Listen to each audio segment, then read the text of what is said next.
왕의 위엄을 왕의 위엄을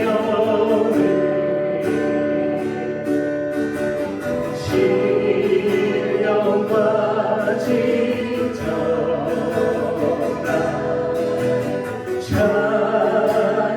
찬양으로 영광 돌려 만왕의 왕께 찬양으로 영광 돌려 만왕의 왕께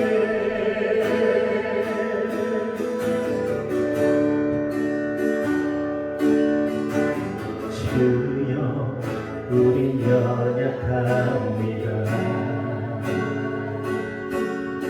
우리 오늘을 인정합니다. 주 뜻 이루며 살기에 부족합니다. 우리 연약합니다. 주여 우리 넘어집니다. 오늘 하루도 실수합니다. 주의 긍휼을 구하는 죄인입니다. 우리 주만 바라봅니다. 한없는 주님의 은혜 온 세상 위에 넘칩니다. 아릴 수 없는 주 영광 온 땅 위에 충만합니다. 주님만 이기리오니 우린 그 길 따라갑니다.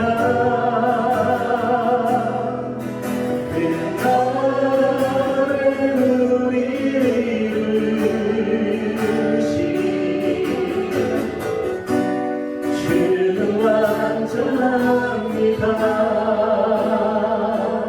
주여 우리 연약합니다.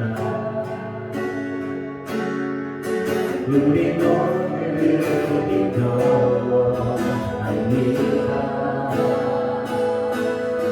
주 뜻 이루며 살기에 부족합니다. 우리 연약합니다. 주여 우리 넘어집니다. 오늘 하루도 실수합니다. 주의 긍휼을 구하리 죄인입니다. 우리 주만 바라봅니다. 한없는 주님의 은혜 온 세상 위에 넘칩니다. 아릴 수 없는 주 영광 온 땅 위에 충만합니다. 주님만 이기리오니 우린 그 길 따라갑니다.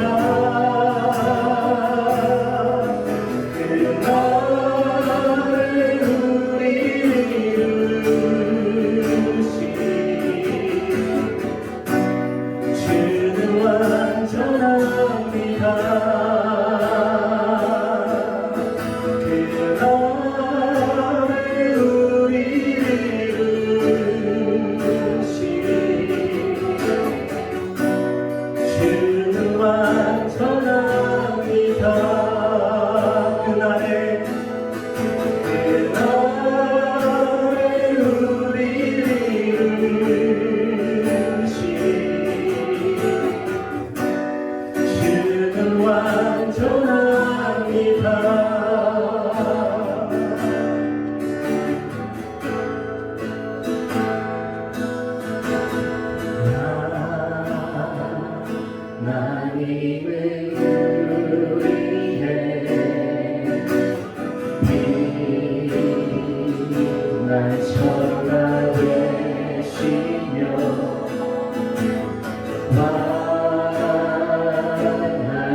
주님 오심을 기다리며 우리 다시 한번 고백할까요? 하나님은 우리의 피난처가 되시며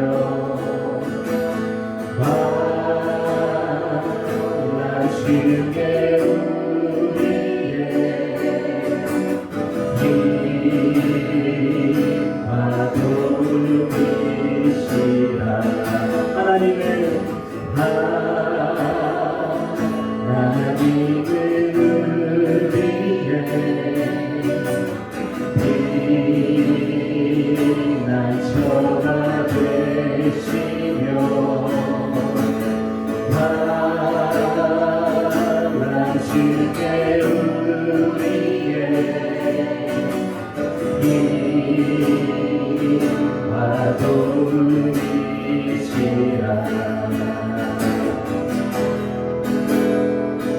너희는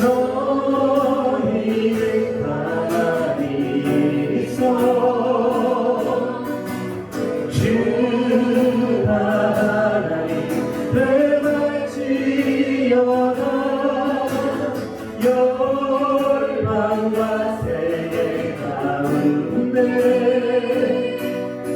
주를 높이는 받으리라.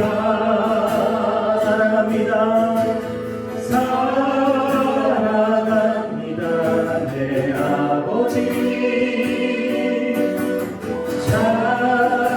찬양합니다 내 몸만 다하여 선포합니다 예수 그리스도 주님 오심을 기다리며 주님 오심을 기다리며. 여러분, 우리가 신앙생활을 하면서 가장 안 되는 게 무엇이겠습니까? 우리가 신앙생활이 어려운 이유가 무엇이겠습니까? 아마도 하나님을 믿는 것, 이게 가장 힘들고 어려운 일이 아닌가 싶습니다. 그래서 유명한 그 한경직 목사님은 돌아가실 때 이런 유언을 남겼다 그럽니다. 예수님을 잘 믿으십시오.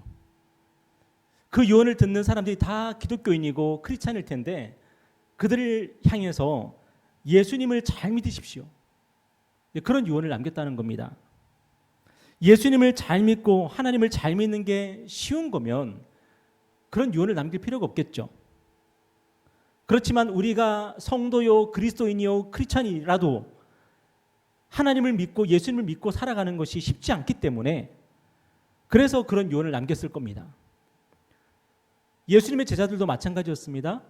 예수님의 제자들도 예수님과 3년 동안 동고동락했고 예수님이 하시는 모든 행사를 보았고 말씀을 들었어도 순간순간마다 그들은 예수님을 믿지를 못했습니다.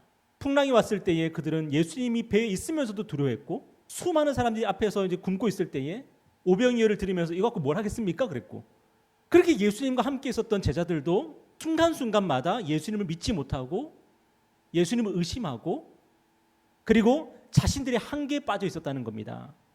그게 신앙생활의 가장 큰 어려움이죠. 여러분 오늘도 저와 여러분은 과연 하나님의 그 능력과 하나님의 그 지혜를 붙들고 사셨습니까? 아니면 우리의 능력과 우리의 지혜의 한계 속에서 갇혀 있었습니까? 여러분 우리가 예수를 믿고 하나님을 믿는다는 게 뭐죠? 나는 한계가 있지만 나는 무지하지만 나는 부족하지만 믿음으로써 우리가 하나님께 연결되고 우리가 예수님께 연결되어서 나의 한계를 극복하고 나의 무지를 극복하고 하나님의 능력과 하나님의 지혜로 살아가는 거 아니겠습니까? 그게 바로 믿음으로 살아가는 겁니다. 그리고 믿음으로 산다는 게 또 뭐냐? 이게 진짜 중요한 건데 여러분 꼭 기억하셨으면 좋겠습니다. 하나님을 믿는다는 것은 하나님이 하시는 일이 옳다고 믿는 것입니다. 많은 경우에 우리는 어떻게 살아갑니까? 우리가 정해놓은 옳고 그름이라는 게 있습니다. 얼마 전에 우리가 대통령 선거 끝나지 않았습니까? 그러면 우리는 우리가 정해놓은 옳음이 있어요. 이게 옳아. 하나님은 이걸 하셔야 돼라고 우리는 생각을 하죠. 근데 하나님이 반대로 행하시면은 낙심하고 절망하고 막 그러는 경우가 많지 않습니까? 만약 하나님께서 우리가 옳다고 생각하는 대로 해주시면 감사하고 그렇게 안 해주시면은 뭔가 기도를 안 들어주셨느니 응답이 안 됐느니 내 기도가 부족했느니 심지어는 하나님이 안 계시는 거 아니냐느니 그러는 경우가 많다는 겁니다.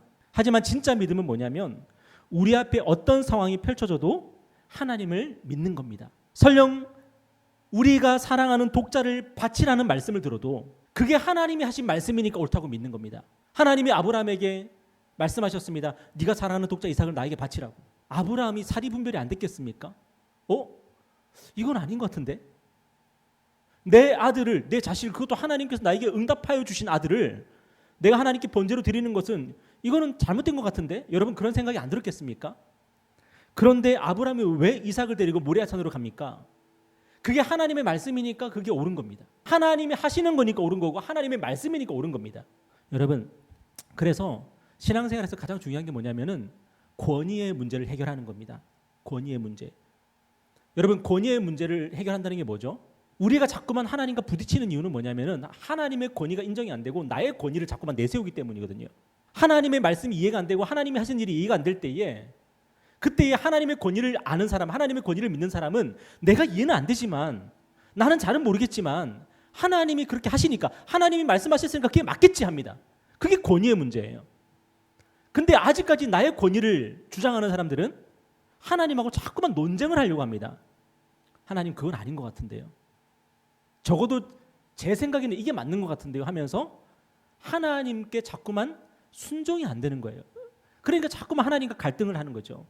여러분 신앙생활하면서 이 권위의 문제를 해결하는 저와 여러분 되었으면 좋겠습니다. 하나님의 말씀이 옳은 거고 하나님이 하시는 일이 옳은 겁니다. 우리의 지혜를 가지고 우리의 생각을 가지고 하나님께 자꾸만 하나님을 들이받는 그런 모습이 없었으면 좋겠습니다. 오늘 본문을 보면은 이 교회는 예수 그리스도의 십자가 부활을 경험했습니다. 그리고 성령으로 세례까지 받았습니다. 모든 것이 주님의 말씀대로 다 됐습니다. 모든 것이 순탄하게 다 흘러갔습니다. 그렇지만 무슨 일이 발생했습니까? 교회에 대한 박해가 심해지고 있었습니다. 급기야 초대교회 7집사 중에 한 사람이었던 스데반이 유대인들에게 돌에 맞아 죽는 사건이 발생했습니다. 교회는 스데반을 장사하고 그를 위해 크게 애통했습니다. 그 모습을 지켜보던 사울은 스데반의 죽음을 마땅히 여겼다 그랬습니다. 그리고 급기야 이 사울이라는 청년이 교회를 이 땅에서 완전히 박멸해버리겠다고 하면서 남녀를 가리지 않고 성도들을 잡아서 옥에 가두었습니다. 예루살렘의 이 성도들이 어떤 느낌이었겠습니까? 무슨 생각을 했겠습니까? 스데반의 죽음 앞에서 얼마나 당황했겠습니까? 그리고 사울이 기세등등하게 성도들을 잡아서 옥에 가두고 박해하고 하는 이 모든 상황 속에서 얼마나 어쩌면 낙심했을 수도 있고 혼란이 왔을 수도 있고 이게 과연 하나님이 허락하시는 일인가 하는 그런 의심에 빠졌을 수도 있습니다. 우리 같았으면은 굉장히 낙심하고 절망하지 않았겠습니까? 우리가 몇 년 전에 코로나를 겪었는데 그 코로나를 겪으면서도 우리는 와 정말 교회가 너무 힘들어지고 어려워지는 걸 보면서 이 코로나도 우리는 잘 감당을 못했는데 이렇게 사람이 죽고 박해당하고 하는 이 상황 속에서 성도들이 얼마나 힘들었겠습니까? 그런데 오늘 본문을 보면은 이 초대교회 성도들은 어떻게 했습니까? 예루살렘을 떠나서 유대와 사마리아 지방으로 흩어졌습니다. 박해를 피해서 흩어졌습니다. 예루살렘에만 모여 있었는데 이제는 유대 지방으로 유대 여러 고을로 흩어지고 급기야는 사마리아 지방까지 그들은 흩어졌습니다. 그리고 흩어져서 그들이 뭘 했습니까? 거기서 골방에 갇혀가지고 하나님이 계시는 거야 안 계시는 거야 막 카톡 주고받으면서 너 잘 있어? 그렇게 안 하고 그들은 예수 그리스도의 복음을 전했다는 겁니다. 유대의 여러 고을로 흩어져서 사마리아까지 가서 그들은 하나님의 복음을 전했다는 겁니다. 여러분 무슨 일이 벌어진 거죠? 우리 주님이 하늘로 올리우시기 전에 승천하시기 전에 제자들에게 이렇게 말씀하신 적이 있죠. 사도행전 1장 8절입니다. 오직 성령이 너에게 임하시면 너희가 권능을 받고 예루살렘과 온 유대와 사마리아와 땅끝까지 이르러 내 증인이 되리라. 우리 주님은 하늘로 올리우신 후에 약속대로 성령을 제자들에게 부어주셨습니다. 여러분 그러면 이제 성령을 받은 제자들은 어떻게 해야 되죠? 주님의 명령대로 예루살렘을 떠나서 온 유대 고을과 사마리아와 땅끝까지 이르러서 예수 그리스도의 복음을 전해야 되는 거 아닙니까? 하지만 제자들은 뭐 하고 있었습니까? 계속 예루살렘에 모여가지고 기도하고 예배하고 계속 그러고 있었던 겁니다. 얼마나 좋았겠습니까? 모두가 다 은혜 받고 모두가 다 성령 받고 모두가 다 말씀대로 행하고 그 누구도 내 것을 내 거라고 주장하는 사람이 없고 다 나누고 이곳이 바로 천국이요 하지 않았겠습니까? 그렇지만 이게 다 좋은 건 아니죠. 왜 그렇습니까? 예수님은 분명히 성령을 부어주실 때 뭐하러 부어주셨습니까? 복음 전하라고 부어주셨습니다. 예루살렘에 머무는 것이 아니라 이제는 성령 받았으면 유대와 사마리아와 땅끝까지 복음을 전해야 되는데 제자들은 예루살렘에 계속 모여 있는 겁니다. 그런데 스데반의 순교와 사울의 이 박해 그것으로 인해서 제자들은 드디어 예루살렘을 떠나서 온 유대와 사마리아까지 복음을 전하러 나가게 됩니다. 여러분 오늘 본문을 보면서 우리 하나님은 어떤 분 같으십니까? 우리 하나님은 마치 유도 선수 같으세요. 우리 김상우 장로님처럼 악한 마귀는 교회를 멸절시키기 위해서 유대인들을 충동질하고 하나님께 가장 뜨겁게 헌신했던 이 사울이라는 청년을 충동질해가지고 교회를 박해했는데 하나님은 그 악한 마귀의 박해를 되치게 하십니다. 업어치게 해버리십니다. 그래서 그 박해를 통해서 오히려 복음이 널리 전파되게 하셨다는 겁니다. 여러분 오늘 저와 여러분의 삶에도 우리가 바라지 않던 예기치 않던 일들이 많이 일어날 수 있습니다. 여러분 오늘의 삶을 보면서 오늘의 여러분이 살아가는 이 모습을 보면서 정말로 여러분이 그렸던 여러분이 바랐던 그런 삶이었습니까? 나는 이렇게 살고 싶어 그렇게 여러분 그 삶을 지금 살고 있습니까? 아닐 경우가 더 많지 않습니까? 우리는 그런 일들을 당하면 쉽게 낙심하고 쉽게 마음이 흔들릴 수가 있습니다.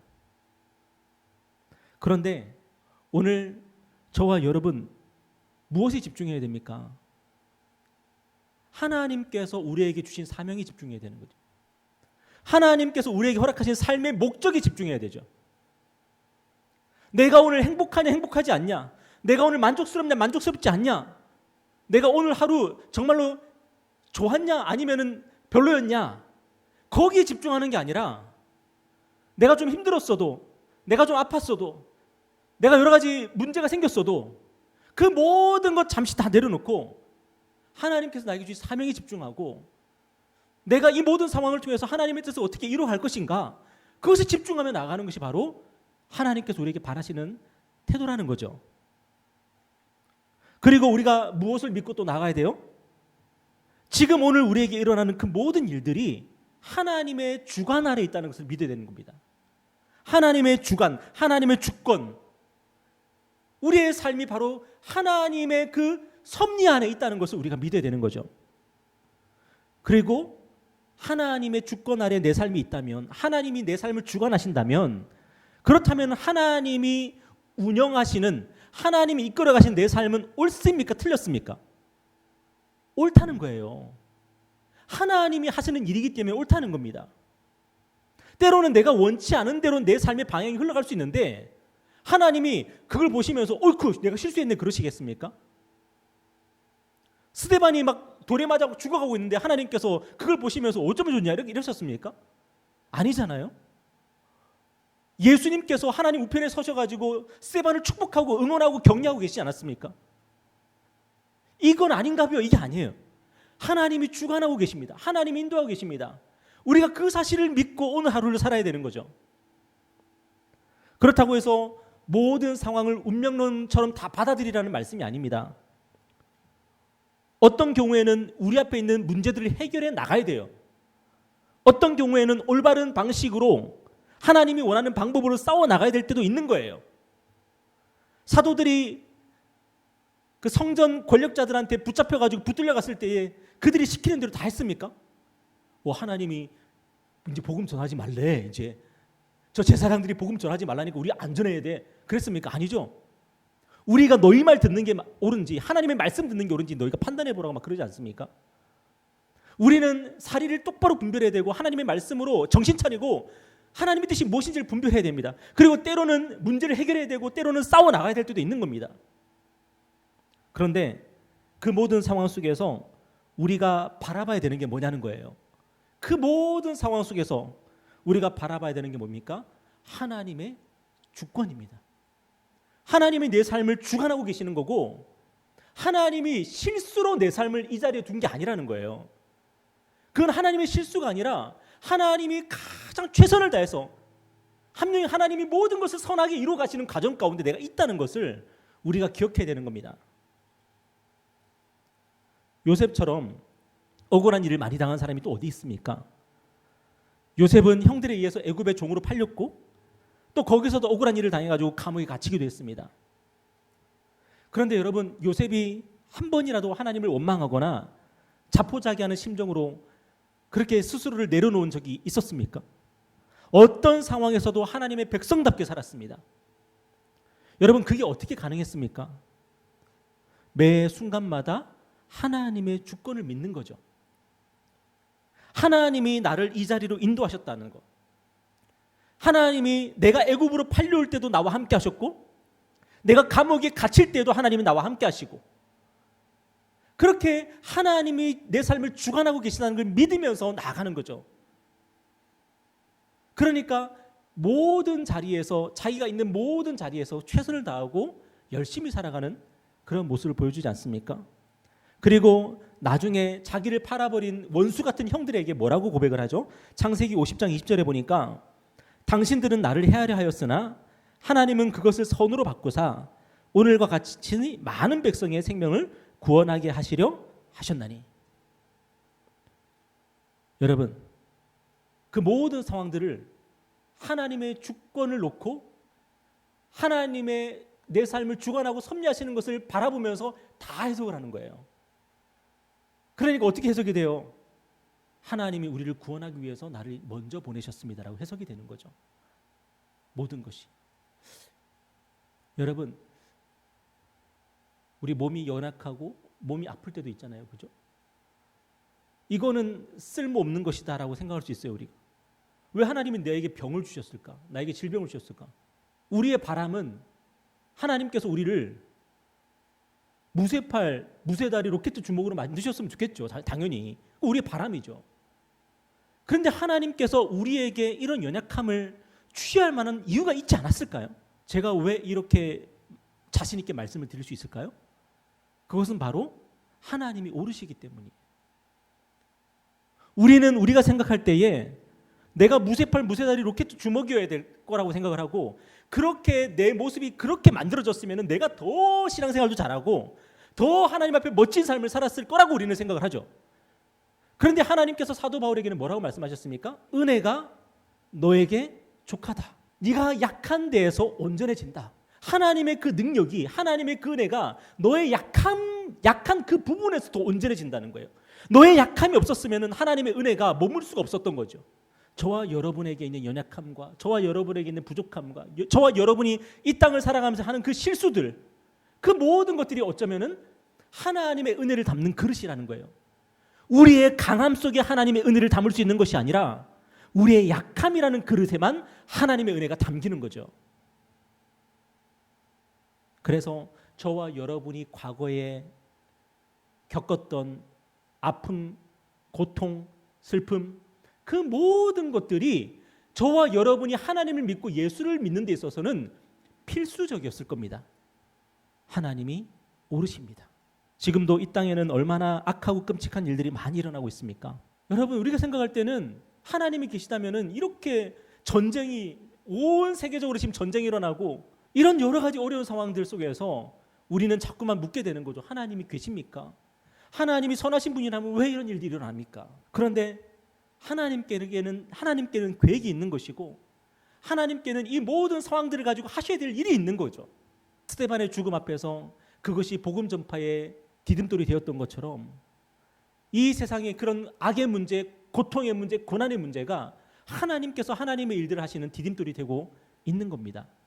우리가 하나님을 묵상하고 하나님을 바라보고 기도할 때에 우리가 먼저 고백해야 될 것은 뭐냐면 하나님이 옳다는 겁니다. 하나님이 정답이십니다. 우리는 잘 모릅니다. 말씀 맺겠습니다. 예수님의 제자들도 예수님을 이해하지 못했습니다. 그래서 예수님께서 십자가를 지시는 것을 그들은 가로막았습니다.